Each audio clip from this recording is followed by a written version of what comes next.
Olá, bom dia. Estamos de volta. Desta feita, nós vamos tratar ou continuar ainda falando de interação gênica. Na nossa aula passada, nós fizemos menção, falamos inclusive da interação epistática recessiva, tá? E aqui nós vamos ver a epistasia positiva, ok? Gente,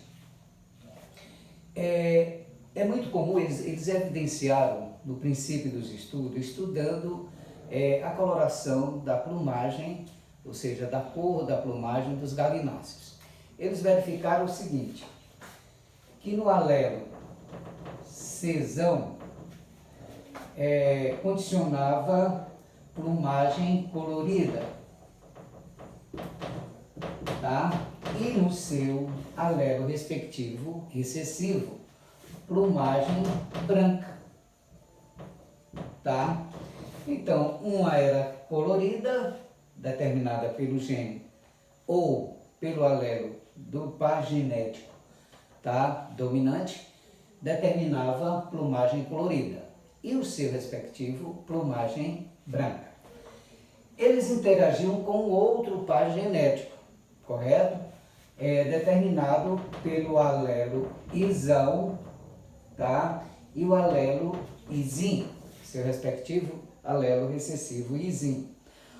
De tal maneira, gente, que quando eles interagiram, quando eles fizeram certamente o cruzamento, que eles interagiram, esses pares genéticos com seus respectivos alelos, eles verificaram que existia um desses genes dominante, tá? Que impedia ou evitava que se manifestasse uma determinada coloração. E isso chamou a atenção deles. Vimos na nossa aula anterior, a epistasia recessiva, que o alelo recessivo em duplicidade, ele tornava-se epistático. Nós vimos que do ponto de vista de interação, epistasia é quando um alelo ou um par de alelo inibe a manifestação ou a ação do outro par de alelo, tá? Mesmo segregando, estando em cromossomo diferente ou homólogo, entendeu? Mas que eles obedecem sim à segregação independente, portanto, eles podem individualmente ou coletivamente inibir a manifestação desta característica. Então, gente, olha, eles verificaram que aves brancas, então, para manifestar a cor branca,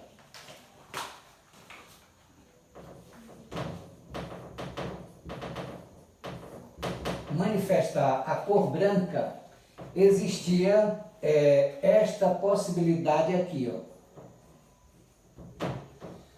onde o Czão, que era, aves coloridas, estou confundindo aqui as bolas, vamos iniciar aqui, desculpem, vamos iniciar aqui por aves coloridas. Eita, mordeu o pincel. Coloridas, ou seja, aquelas que são pigmentadas. As descoloridas ou brancas são aquelas despigmentadas. Então elas manifestavam, gente, esse par, tá, de alelo, onde o Czão, que manifestava a pigmentação, portanto era colorida, correto? Ela podia vir em duplicidade ou Czim, porém o seu interativo, vamos dizer assim, o seu alelo de interação no outro par genético teria que vir em homozigose recessiva. As árvores podem ser brancas sobre dois aspectos genéticos. Então, aves brancas. A primeira situação.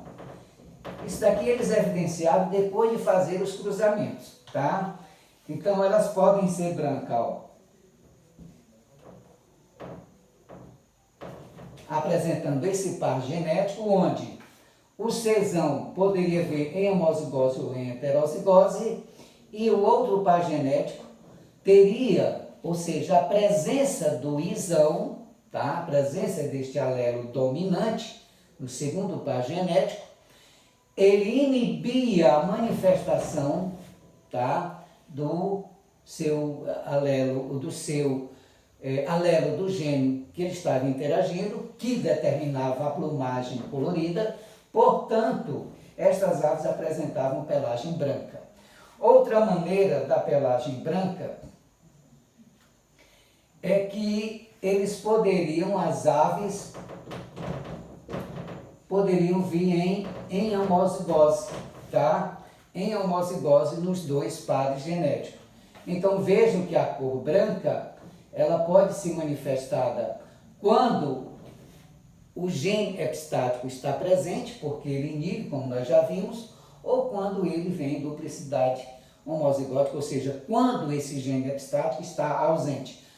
E isso aqui caracteriza a cor branca, por quê? Porque o Czinho, ele é despigmentado, ou seja, não apresenta coloração. Bom, gente, isso daqui são apenas fundamentações, tá, que eles encontraram quando interagiram esse par genético. Agora vamos ver no cruzamento, vamos ver na prática o cruzamento, quando ele pegou, por exemplo, galináceos de plumagem duplo heterozigoto para a cor da pena. Aí nós vamos relembrar lá a nossa segunda lei de Mendel, onde ele pega lá na geração dos pais e faz um cruzamento, e ao longo deste cruzamento ele vai adquirir, lá no quadro de Punnett, na razão de 1:16, tá?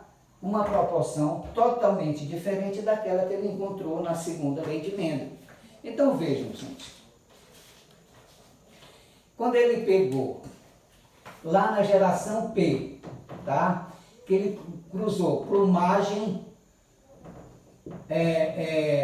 colorida com plumagem branca pura, tá? A colorida pura é Czão, Izão, tá?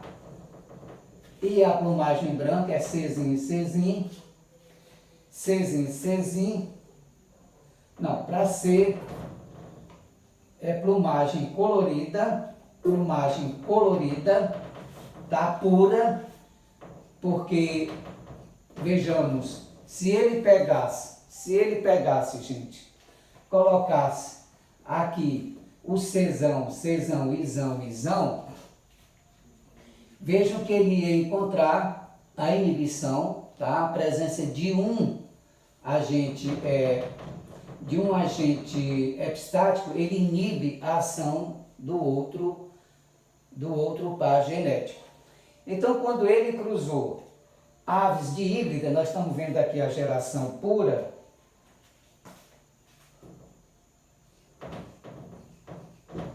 tá? Para ser branca pura, Czão, e para ser colorida pura tem que ser Izão, porque ele inibe, tá, o seu alelo correspondente. Então, tirando aqui os gametas, gente, nós temos este par gameta de A e B, tá? E fazendo os cruzamentos para obter F1, nós temos Czão, Izão, Izinho, onde 100% eram branca.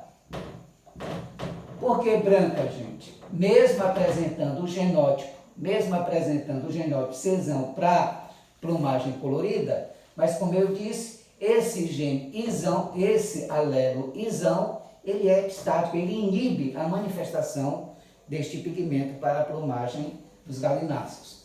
Então, ele sendo duplo heterozigoto, então nós vamos obter 100% branco. Para obter a F2 é do mesmo jeito, F1 vezes F1. Então, vamos ver como é que fica este cruzamento de dois de híbridos ou heterozigotos, tá? Para a plumagem desses galináceos, onde ele pegou e cruzou para obter a F2, ele cruzou Czão, Czim, Izão, Izim, cruzado com Czão, Czim, Izão, Izim. Do mesmo jeito que nós já vimos lá na segunda lei de Mendel. Tirando aqui os gametas individuais, para esse indivíduo e para esse indivíduo. Então, nós temos o Czão, Izão, o Czão, Izim, o Czim, Izão e o Czim, Izim, tá bom? Quando a gente traz para o quadro,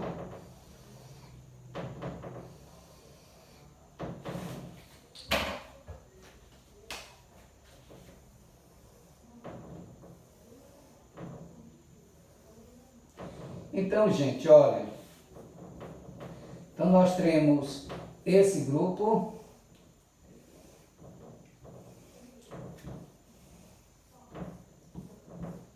então vamos fazer aqui o cruzamento.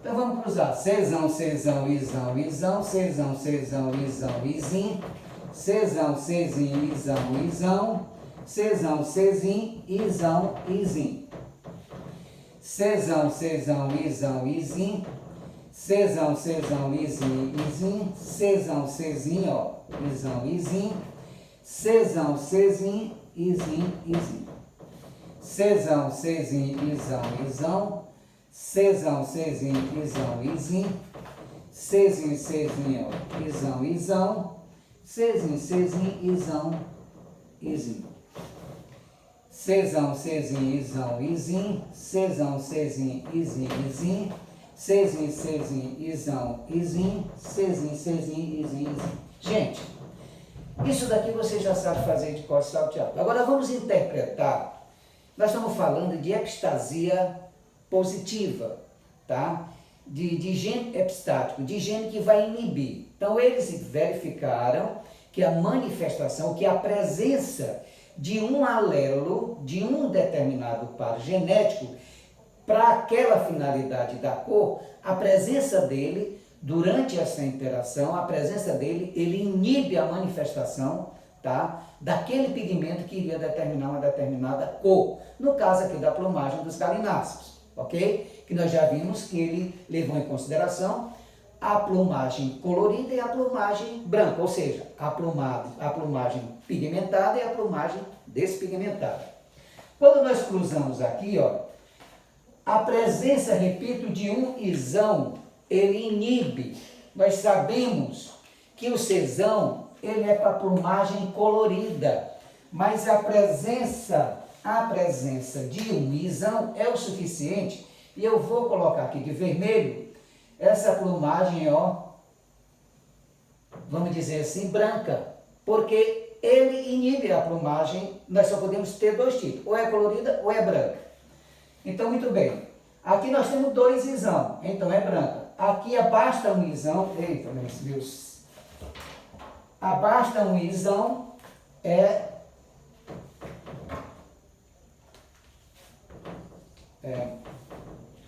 cada um pior que o outro. Da mesma forma, ó, eu vou achuriar rapidão, para que vocês depois analisem aí no caderninho de vocês, no livro,